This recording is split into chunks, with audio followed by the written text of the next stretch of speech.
right, it is of course 10:30 on our radio station of choice, and as you know by now, each and every Saturday around this time we get to talk to Dr. Baggett.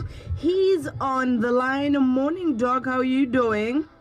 Oh, it's a blistering, toasting morning. It's already hot. We're just praying for some rain. It's just been really hot out there, and I hope everybody listening is drinking enough water. We've had a number of cases in the hospitals of some of our elderly not drinking enough water. It's really important to understand that as one gets older, particularly in the elderly, the trigger or rather the mechanism that triggers the thirst in your brain actually begins to diminish. So the elderly actually don't realize that they're actually dehydrating. So please, all those listening out there, if they've got some old folks at home, make sure they're in Manti. It's really important. So that's the message for our heat wave at the moment. But today, we're going to be talking about the big bad wolf called cholesterol. Everybody's so obsessed with cholesterol. I want to demystify it and talk about what it is and why it's got such a bad name, and is it justified to have such a bad name? Everybody wants their cholesterol to be checked. What is it that they're actually checking when they check their cholesterol? So this is the topic of today. Do you know what cholesterol is? I'm thinking it's the fat around our, arteries, or let me just say veins. Yeah, so that's really the general gist of what people think, that it's just fat that collects, in your body, and then that it's something that's nasty and poisonous. It's actually not true. The body actually needs cholesterol. Cholesterol basically it's a waxy substance that's found in our blood, and it's been created as a reputation as a silent villain, often linked to heart disease and other things, But cholesterol is actually crucial for our body. Probably 70% of our brain structure is made of fat. Cholesterol is used to manufacture hormones. All the cells in our body are surrounded by cholesterol. It's the medium, if you like, by which cells communicate. So it's a really important substance that is around us all the time in our bodies. And it's actually, there are some things that really need to be broken down in terms of myths and truths about it. And myth number one is, all cholesterol is bad. It's true that cholesterol, like I said, is an essential component of our cell membrane. It aids various bodily functions. And it's not the total cholesterol that matters, but rather there are different types of cholesterol. There are good cholesterols and there are bad cholesterol. People think all cholesterol is bad. There's actually a good cholesterol, which we call HDL, which stands for, happy cholesterol. And there's a bad cholesterol called L, or lousy, if you like, cholesterol. And whenever you get your cholesterol checked, don't take it for granted if the doctor says to you your cholesterol is high. Ask, is it the good cholesterol or is it the bad cholesterol? Or did the doctor or hospital just check your total cholesterol? If you just check your total cholesterol, is not enough. Number two, people think, in my clinic, certainly as a heart doctor, that cholesterol causes heart disease. Yes, it's true that this lousy cholesterol called LDL does block up your system, but people mustn't forget that there are other things that cause heart disease, like blood pressure, like smoking, like family history, like sugar, which we're going to talk about next week. So understand the cholesterol, the lousy cholesterol, is part of a lifestyle program that you need to develop along all sorts of other things. And I often get listeners from the previous radio station I was working on, which is a younger radio station, saying, this thing is only for old people. It's not true that only older adults need to worry about cholesterol.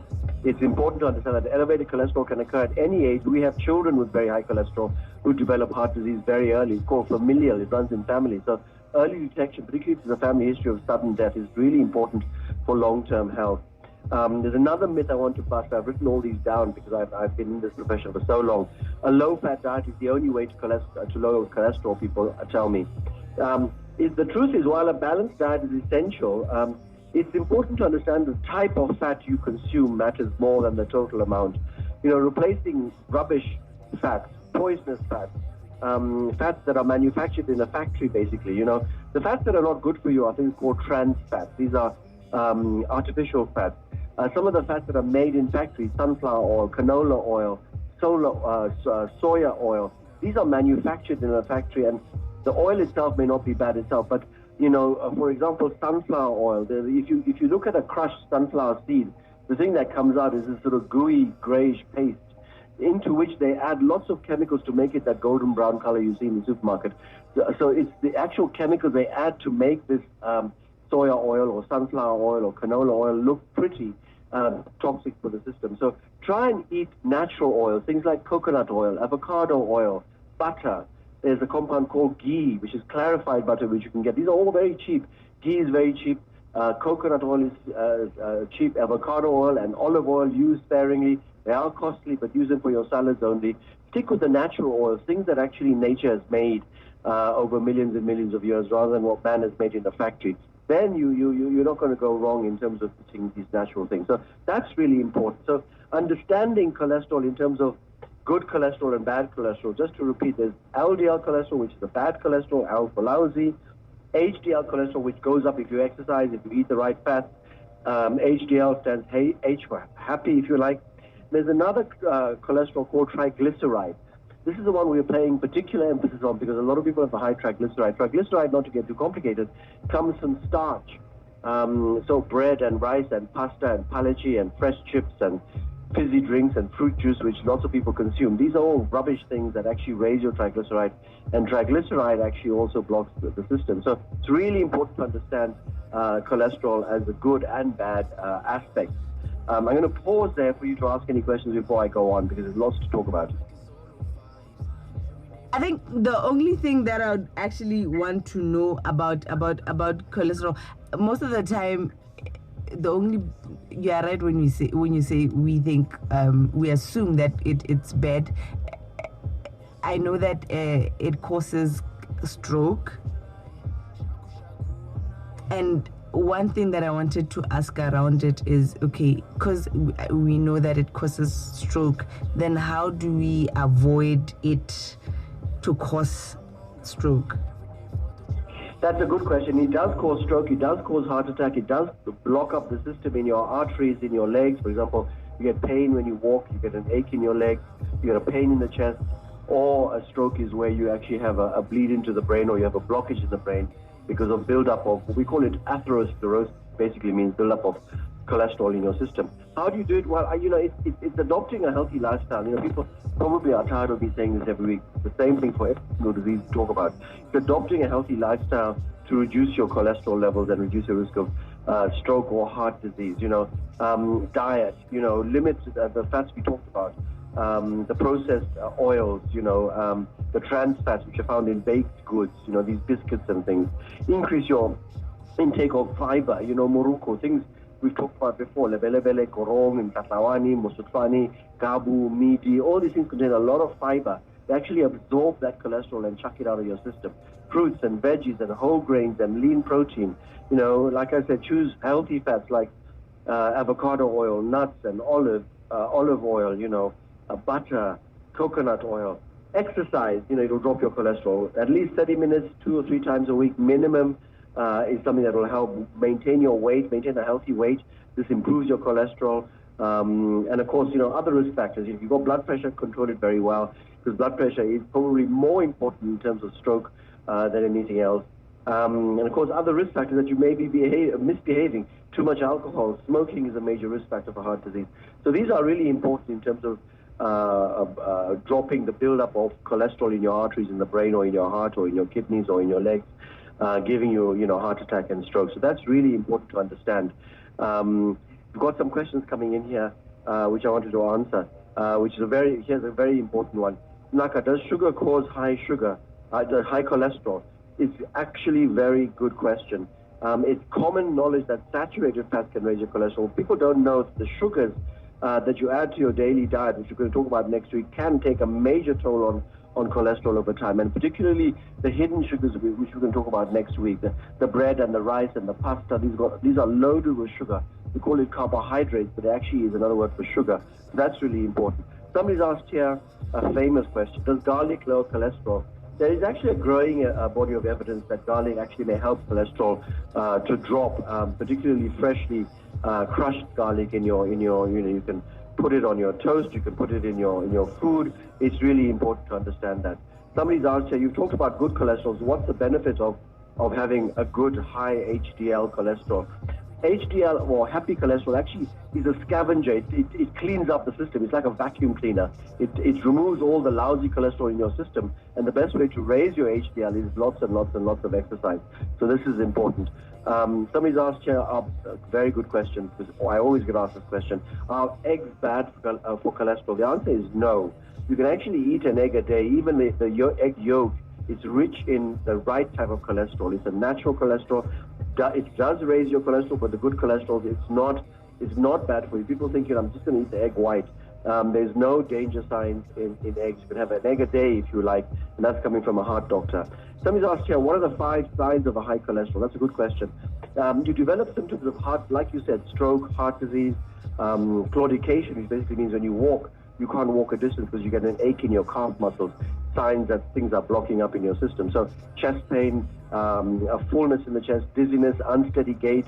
Stroke is signs of stroke are slurred speech or bohatsu, a numbness in your hands, headaches. These are signs of stroke. So that's really important. Somebody's asked, you talked about cholesterol lowering, exercise lowering cholesterol. How much exercise is important? That's really, we've talked about this. I don't mean for people to join the gym. All I want you to do is to walk. It's cheap, it's easy, it's safe. You can do it in your own space, and you don't need a subscription to do it. So 3 times a week, 30 minutes. When you're walking, I see a lot of people walking down Western Bypass and other places with their fancy T-shirts and a bottle of water and chatting to their friends. That's not walking, that's strolling. You've got to walk for the sake of walking. So walk so that at the end of your walk, you're actually short of breath. So that's really important to understand. Any questions you have while I go through all these questions that are coming through? From my side, no, dog. Okay, somebody's asked here, does turmeric lower cholesterol? Actually, again, turmeric, garlic, ginger, all these natural anti-inflammatory roots will drop your cholesterol, the bad cholesterol. Does lemon water reduce cholesterol? Lemon is beneficial also in lowering cholesterol. It contains high amounts of vitamin C, which actually also assists. Somebody's asked the same question about ginger. That's absolutely correct. That's also an assistance. Somebody's asked here, what are the, how does your body feel when you have high cholesterol? Actually, you won't start to feel any symptoms until the cholesterol is really high. So it's like most heart disease, it's a silent killer. And the only way to really check whether your cholesterol is high is to go to the lab and ask for a full cholesterol profile, not a total cholesterol. Somebody's asked here, one more question. Good question. What foods flush out cholesterol naturally, Maka? I am on a cholesterol lowering drug and I want to come off it. Are there things that I can eat? First of all, please consult your doctor before coming off any medication, including cholesterol-lowering medication. But the best foods to drop cholesterol are foods that contain a lot of fiber, like we said, barley, oats, grain, sorghum meal. These things contain lots of fiber. Beans, the black-eyed beans, the white beans, the kidney beans, good for you. Avocado, eggplant, carrots, almonds, berries, all the fruits in the system, all the veggies in the system. Somebody's asked here, and I'm not sure I know the answer, can stress cause high cholesterol? No, it can't, but when you're stressed, you tend to eat rubbish. When you're stressed, you reach for comfort foods, which are sugary and starchy and fill your system and make you feel good, chocolates and sweets and biscuits and pies and fresh chips, and these raise your cholesterol. So stress indirectly may cause your cholesterol to go up. One more question before we run out of time. I love these questions. What herbs can remove cholesterol? You've talked about garlic, ginger. Are there any others? Yes, there are artichoke, holy basil, rosemary, fenugreek, all these things that are natural. You can grow them. They don't take much effort. You put them in little cups and grow them.